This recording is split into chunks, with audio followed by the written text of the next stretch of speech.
Welcome to the Limit monthly podcast in which we break down the important events from the previous month and try to work out what's going to happen next. My name is Don Collins. I'm a chartered accountant and business advisor and partner of Findex, leading financial advisory and accounting services firm. I'm here today with Ian Reynolds, trader and investor, former bank, foreign exchange market maker and early investor in Bitcoin and tech founder.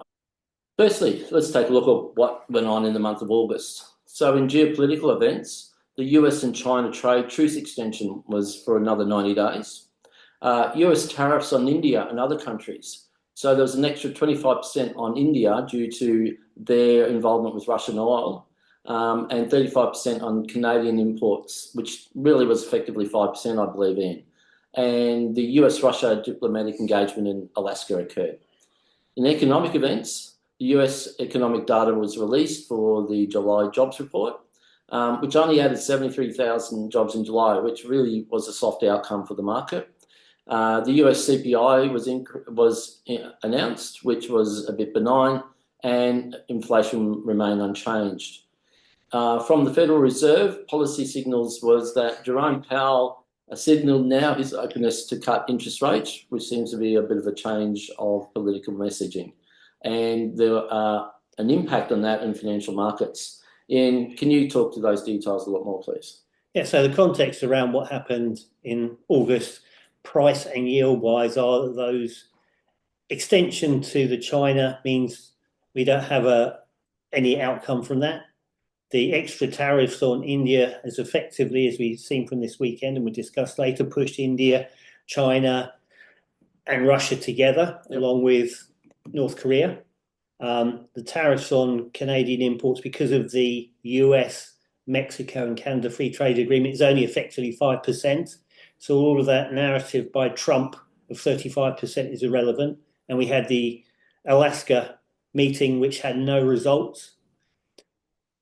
In terms of economics, the jobs report on the 1st of August was a complete shocker. Only 73,000 jobs created in all of the USA. Markets believe that, but they don't believe any of the other data that's been released, particularly during the Biden era. Really important that the credibility of the Bureau of Labor Statistics is now shot through the head because Trump fired the leader of it. But most importantly for markets, the Fed finally caved to political pressure, signaling openness to cutting interest rates. All of this resulted in, for the financial markets, gold up and silver up. Bitcoin down, US yields down small. Other yields, G7 economies particularly up, which has been something that's been happening for 3 or 4 months. Equities up, still lots of money being pumped into the US system, and the dollar down. So that's pretty much what happened in August. Looking forward to unpacking the charts now. Well, it's interesting, those geopolitical and economic events, while seem to be, fairly decent sort of events to worry about, it'd be interesting to see how the market had reacted. So can we have a look at those charts then, please? Absolutely. So let's see what happened to Bitcoin over the month of August. Well, we've gone down. We started here and we've gone down a little bit. These in context are the all-time highs. So it's been a steepish drop, but there's not been any panic. Recently, we've seen a bottom to that. Price doesn't want to go through about 108. And in the last day or so, we've seen a big spike back up again. Let's take a look at gold. Excellent.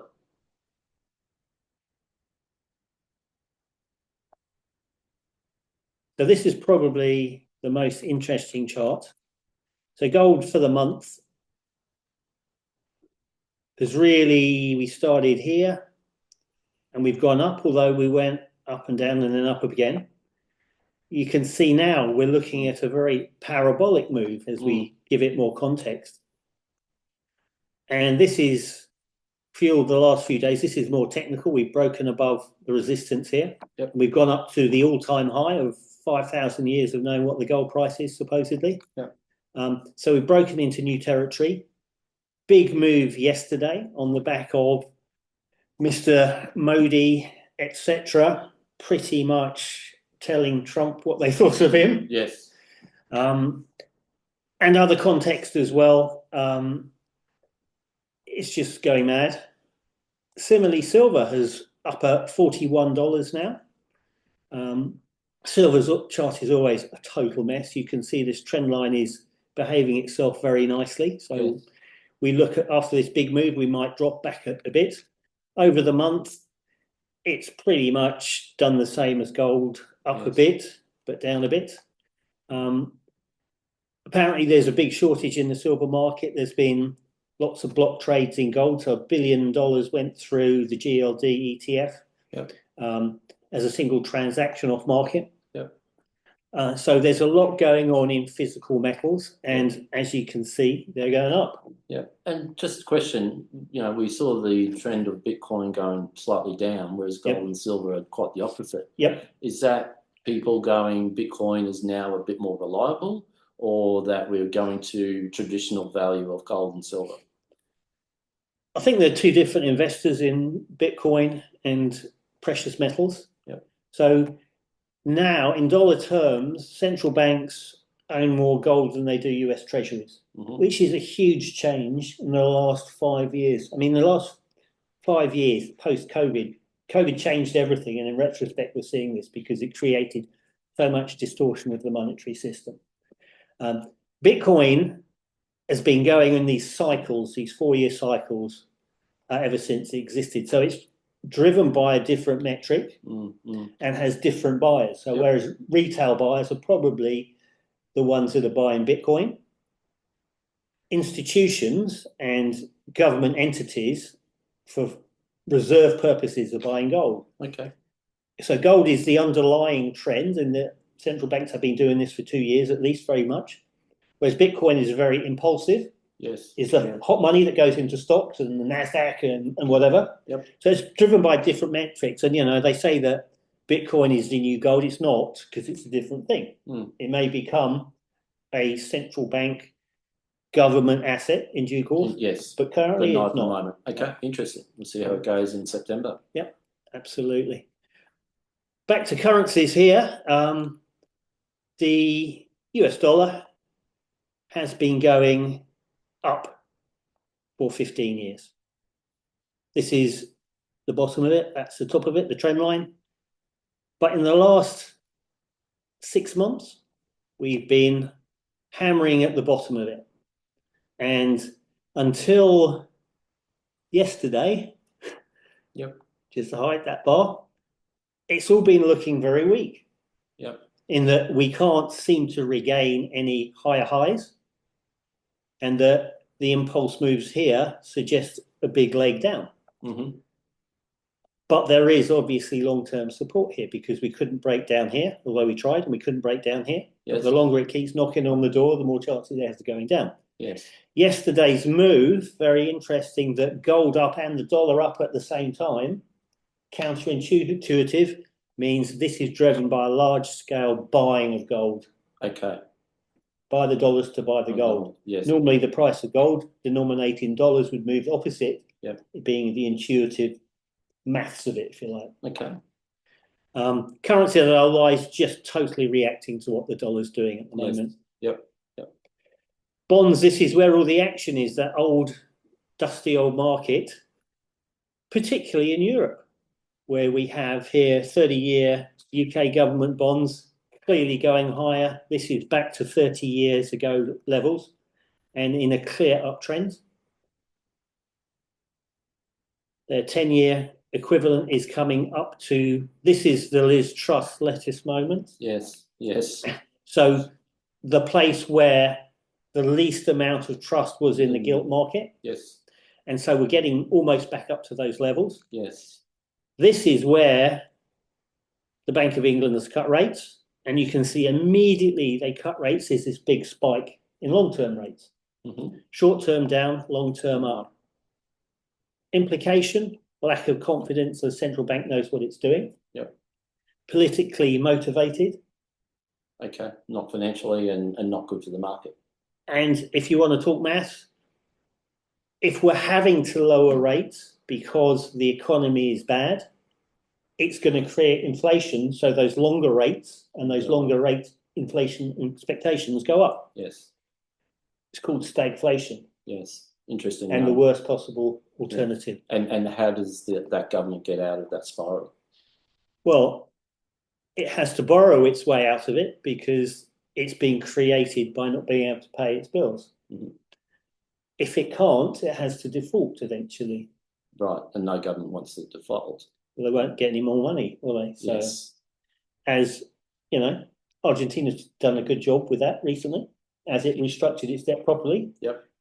First time of 5 debt restructurings, I think it is, it's actually gone well. Yep.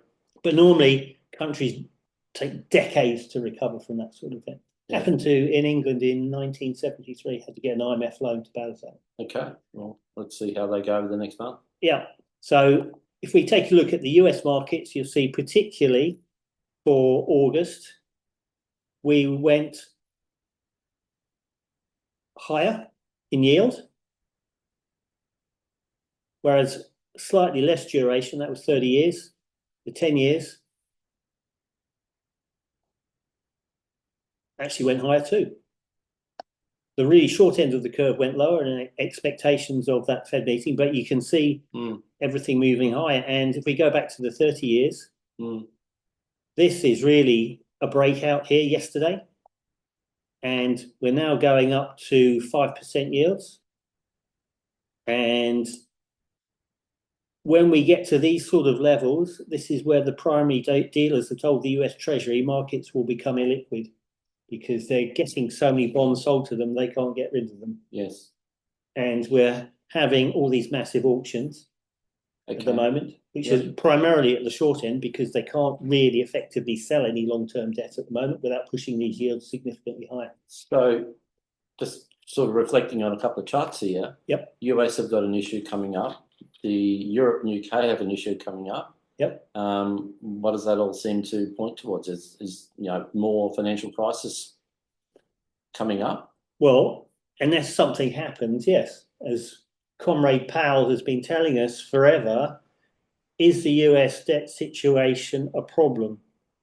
Not at the moment, but something needs to be done. And the more we kick the can down the road, the nearer that event has to happen. Yep. And currently there is no solution to this problem because if the G7 nations are all insolvent, what can you do? If everyone's in the same boat, effectively. You probably realistically have to go back to the gold standard.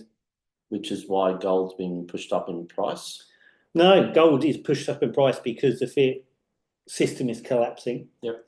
When you pin your currency to gold, you have to have enough gold to that currency to be redeemed. And that's what happened to Nixon. He'd issued, well, the US Treasury, of course, had issued so much debt that it couldn't sustain it because there was not enough gold in America to redeem it if necessary. Yep. And of course, it's never 1-to-1. Yep.